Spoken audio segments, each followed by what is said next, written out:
Ya baik, Bapak selamat pagi.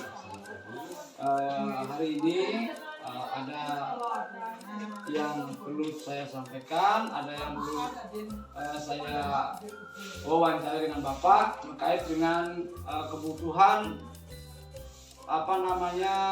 PPG saya dalam rangka untuk menyelesaikan tugas-tugas yang diberikan pada saya PPG.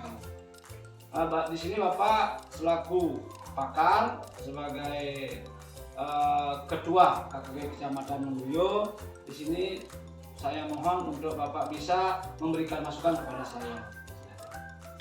Ya baik Bapak. Nah, yang pertama ini ada beberapa masalah yang perlu saya sampaikan ke Bapak. Yang pertama, bagaimana menurut Bapak tentang motivasi belajar siswa rendah? Bagaimana Pak? Seperti ini ya Pak ya. Nah sebenarnya dalam kehidupan sehari-hari, jika dikatakan dalam proses belajar mengajar, ada beberapa hal atau beberapa masalah yang sering ditemukan dalam kelas. Yang salah satunya yang seperti ditanyakan oleh Bapak sendiri tentang motivasi belajar rendah tersebut. Nah sebenarnya di sini ada beberapa faktor. Yang pertama itu biasanya ya model pembelajaran yang kurang sesuai di sekolah masing-masing. Ya, ini biasanya karena model yang tidak sesuai sehingga siswa tersebut dalam menumbuhkan motivasi untuk belajar itu kurang. Itu yang pertama. Terus yang kedua, belum adanya dampak yang dirasakan ya dan diinginkan siswa dalam motivasi untuk belajar tersebut. Nah contohnya seperti ini, siswa belajar hanya untuk ulangan. Itu yang pertama. Terus yang kedua, siswa belajar karena takut oleh orang tuanya atau disuruh oleh orang tuanya, seperti itu. Baik, yang kedua ini ada juga permasalahan Pak tentang bagaimana rendahnya minat baca siswa. Nah, di sini siswanya kurang berminat untuk membaca itu atau kemampuan literasi siswa rendah. Lalu Bapak bagaimana Pak? Nah kalau di sini biasanya ya seperti ini. Nah yang pertama itu akumulasi budaya dari siswa tersebut atau dari lingkungan siswa tersebut. Misalkan di rumahnya orang tua itu tidak membiasakan dalam melaksanakan literasi membaca tersebut ya. Terus yang kedua, anak itu menganggap kegiatan membaca itu hal yang membosankan atau tidak menarik seperti itu. Nih Bapak, yang selanjutnya ini ya tentang bagaimana pembelajaran ada penerapan pembelajaran berdiferensiasi Pak. Di sini masalah yang terjadi adalah guru mengalami kendala dalam penerapan pembelajaran berdiferensiasi. Nah, ini terkait dengan berdiferensiasi itu bagaimana pendapat Bapak ini? Menurut pendapat saya itu yang pertama mungkin pembelajaran berdiferensiasi itu masih baru di dunia pendidikan, sehingga guru belum mampu memetakan asesmen diagnostik ya, atau baik kognitif maupun non kognitif dari siswa tersebut ya. Atau mungkin juga ada yang guru belum mampu merancang pembelajaran ya, maupun kerja yang sesuai dengan gaya belajar tersebut karena ya kembali terkait alasan yang tadi, pembelajaran ini masih baru sehingga guru itu masih belajar. Berarti kuncinya ke guru ya Pak ya masalahnya ya Pak.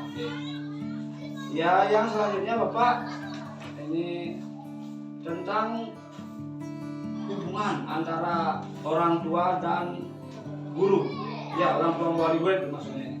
Di sini ada masalah tentang bagaimana kurang optimalnya komunikasi antara guru dan orang tua wali murid. Nah, ini menurut Bapak masalah itu tadi kenapa ini kira-kira Pak?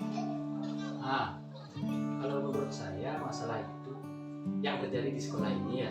Biasanya yang pertama itu keterbatasan waktu dari orang tua siswa tersebut.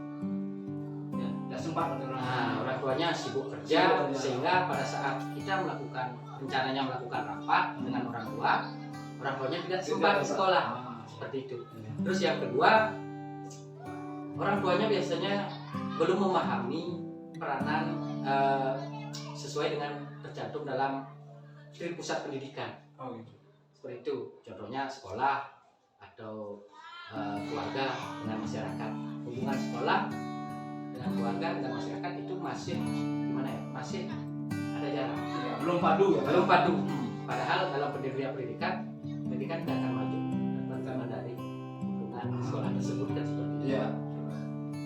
Ya, baik, pertanyaan yang ke-9 Pak Lurah. Oke. Nah, di sini saya ada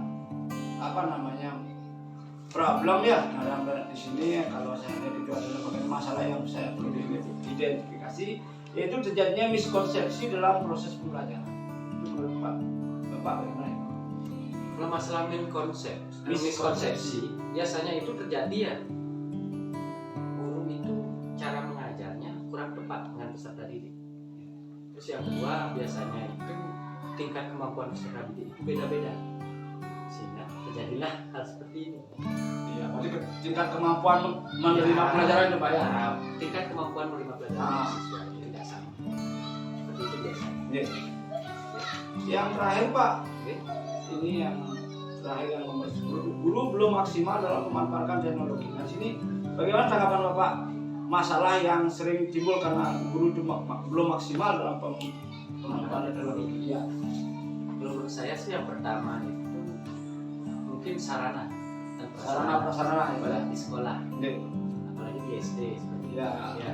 Kadang kan jarang ada wifi gitu. Ya, seperti itu. Terus yang kedua mungkin dari guru tersebut yang kurang dalam mengikuti pelatihan pemanfaatan teknologi tersebut.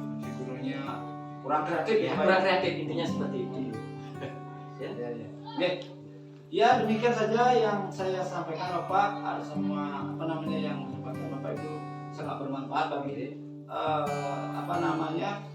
kegiatan PPG saya, dan sebagai rasa terima kasih saya ucapkan terima kasih banyak kepada Bapak. Selamat pagi dan mohon doanya Bapak agar saya bisa melanjutkan ke PPG. Terima kasih Bapak. Ya, sama-sama. Iya.